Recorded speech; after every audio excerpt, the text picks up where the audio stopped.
4 নম্বর কোশ্চেনটা বলা হয়েছে মধ্যক শ্রেণীর নিম্নসীমা।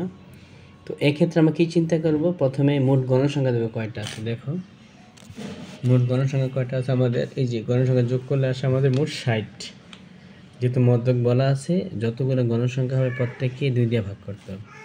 তাহলে আমরা কী করবো, প্রথমে মোট গণসংখ্যা লিখবো 60, তাহলে n/2, n হলো 60, 60/2 হলো 30।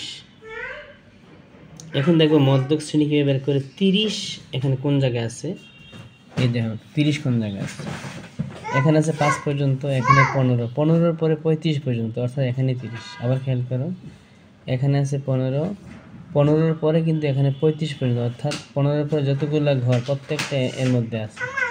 তাহলে 35-এর মধ্যে 30 আছে না, 30।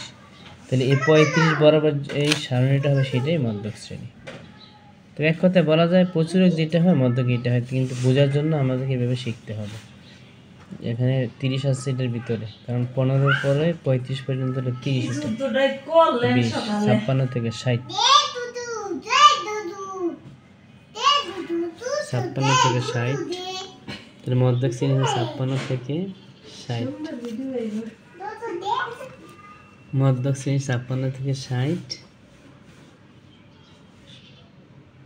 সুতরাং লেখা আছে মধ্যক শ্রেণীর নিম্নসীমা, মধ্যক শ্রেণীর নিম্নসীমা, মধ্যক শ্রেণীর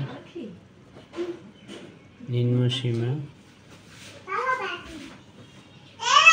এটা হলো নিম্নসীমা 60।